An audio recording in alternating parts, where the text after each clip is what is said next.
UP विधानसभा चुनाव से पहले असदुद्दीन ओवैसी साहब उत्तर प्रदेश में कर दिया बड़ा खेला। कई बड़े कद्दावर नेताओं को उत्तर प्रदेश के सियासी गलियारों में कर लिया एआईएमआईएम पार्टी में शामिल। एआईएमआईएम पार्टी की इस बड़ी रणनीति से पूरे उत्तर प्रदेश की सियासी गलियारों में मचने लगी है खलबली। जी हां दोस्तों, आपको बताता चलूं, उत्तर प्रदेश में असदुद्दीन ओवैसी साहब अपने पीडीएम गठबंधन को मजबूत करने के लिए लगातार से नई चालें चल रहे हैं। उसी बीच में दोस्तों आपको बताता चलूं, खबरें सामने निकल कर आ रही है कि संभल, बहराइच,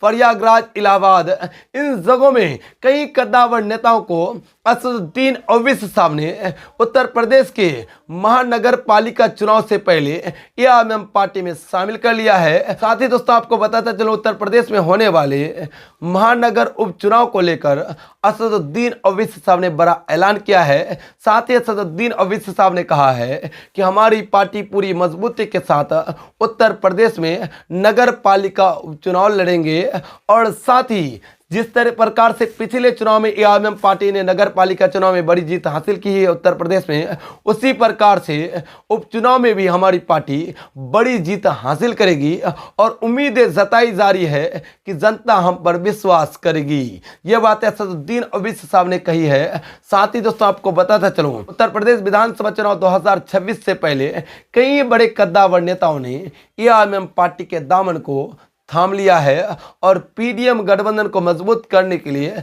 सभी नेता अपने कार्यों में लग गए हैं। दोस्तों आपको बताता चलूं, उत्तर प्रदेश की बात करें तो उत्तर प्रदेश में अब तक एआईएमआईएम पार्टी को एक भी विधानसभा सीटों में कामयाबी नहीं मिली है, लेकिन फिर भी अपनी वजूद को तलाशने के लिए असदुद्दीन ओवैसी साहब हर एक चुनाव में अपनी किस्मत आजमा रहे हैं। उसी प्रकार से दोस्तों आपको बताता चलूं, उत्तर प्रदेश में विधानसभा उपचुनाव हुए थे जिसमें असदुद्दीन ओवैसी साहब ने 3 सीटों पर चुनाव लड़ा था, लेकिन इनके प्रत्याशियों को देखकर असदुद्दीन ओवैसी साहब के खौफ में कहने की खौफजदा होकर बीजेपी ने मुसलमानों के वोटों को डालने नहीं दिया, जिस वजह से एआईएमआईएम पार्टी को उत्तर प्रदेश के विधानसभा चुनाव में हार का सामना करना पड़ा। लेकिन इस बार असदुद्दीन ओवैसी साहब ने कहा, नगर पालिका उपचुनाव में हम कहने की मजबूती से के साथ 15 सीटों पर चुनाव लड़ेंगे और इस चुनाव में हमारी पार्टी को उत्तर प्रदेश की जनता काफ़ी ज़्यादा प्यार देगी, दुलार देगी और वोट देगी, जिसके बदौलत हम कहने की बड़ी जीत हासिल करेंगे और बड़ी जीत हासिल करके उत्तर प्रदेश में आने वाले विधानसभा चुनाव 2027 में कहने की हम अपना जलवा बिखेरेंगे। दोस्तों असदुद्दीन ओवैसी साहब की इस बड़ी बात को लेकर आप क्या कुछ कहते हैं, ताकि आपकी राय हम तक पहुंच जाए। और दोस्तों आपको बताता चलूं, पूरे उत्तर प्रदेश में इस वक्त एआईएमआईएम पार्टी काफ़ी ज़्यादा मजबूत नजर आ रही है। दोस्तों उत्तर प्रदेश की जनता हमेशा ऐन वक्त में एआईएमआईएम पार्टी को धोखा दे देती है। एआईएमआईएम पार्टी के प्रमुख जनाब असदुद्दीन ओवैसी साहब के सभाओं में कहने की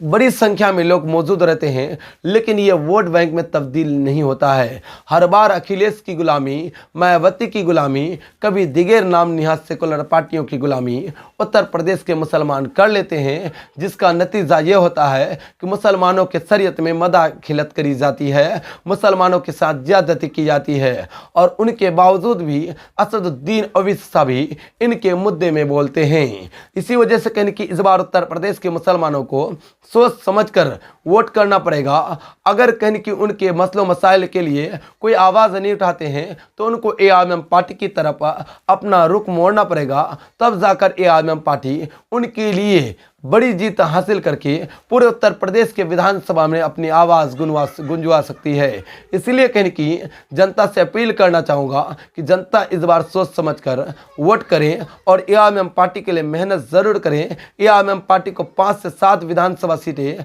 उत्तर प्रदेश में ज़रूर जितवाएं और उनके बाद उनका रिजल्ट देखें क्या कुछ रिजल्ट सामने आता है। तो दोस्तों आप अपनी राय इस बात को लेकर ज़रूर दे दें ताकि आपकी राय हम तक पहुँच